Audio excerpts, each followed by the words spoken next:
आग सब कुछ नहीं ले गई थी, लेकिन उसने लगभग हर चीज छीन ली थी। डेविना जली हुई हवेली के बीच खड़ी थी। हवा में अब भी धुएं की गंध तैर रही थी। दीवारें काली पड़ चुकी थीं, फर्श पानी से भीगे हुए थे और हर कोना किसी अनकहे सच का बोझ उठाए खामोश खड़ा था। यह कोई हादसा नहीं था। ऐसी आग अपने आप नहीं लगती, खासकर ऐसे घरों में। उसकी नजर मलबे के नीचे दबे एक सेफ पर गई। एक माफिया कभी बेकार चीजों की इतनी हिफाजत नहीं करता।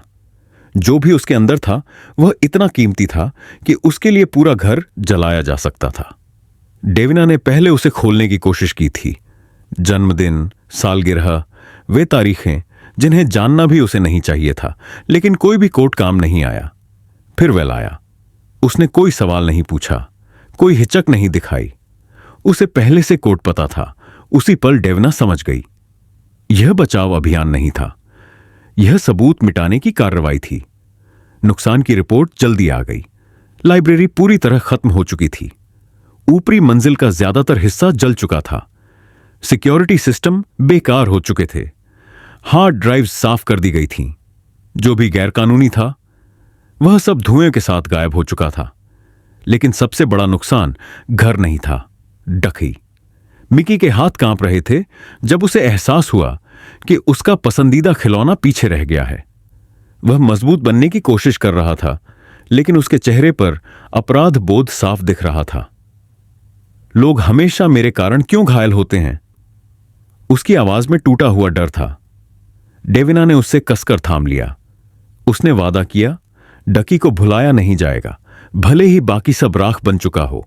मेहमानों को सुबह होने से पहले ही भेज दिया गया। शोर की जगह सन्नाटा आ गया और सूरज उगने तक एंजेलिनी परिवार बेघर हो चुका था।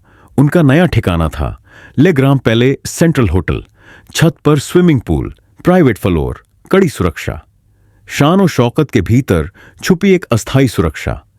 लेकिन वे शहर नहीं छोड़ रहे थे, कम से कम अभी नहीं। आग ने उनकी योजनाएं नहीं रोकी थीं। अगर कुछ बदला था तो वह यह कि अब सब कुछ और तेज हो गया था। वेनिस में बैठा डॉन रिपोर्ट्स ध्यान से सुन रहा था। एक बात उस पर भारी पड़ी, नेटवर्क को हैक करने वाला न निको न वेल। सिर्फ एक नाम ऐसा था जिसकी पूरी जांच नहीं हुई थी, नैनी। डेविना।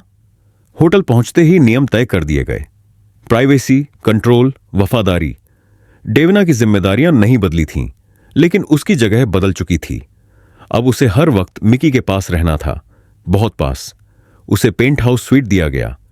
पहले उसे लगा यह गलती है, फिर सच्चाई सामने आई। वह स्वीट सिर्फ मिकी के साथ साझा नहीं कर रही थी, गैब्रियल भी वहीं रहेगा। 3 जिंदगियां, आग, रहस्यों और अनकहे खतरों से जुड़ी हुई, एक ही जगह में बंद। डेविना ने कमरा बदलने की पेशकश की। गैब्रियल ने मना कर दिया। वह चाहता था कि वह उसके बेटे के पास रहे। और उसी पल डेविना को एहसास हुआ, अब वह तटस्थ नहीं रह सकती, न आग के बाद, न मिकी के बाद, और न तब जब सुरक्षा पहले ही एक बार छीनी जा चुकी हो। दरवाजा बंद हुआ। गैब्रियल ने धीमी आवाज में कहा, घर में स्वागत है। और डेविना जान गई, यह अंत नहीं था, यह तो सिर्फ शुरुआत थी।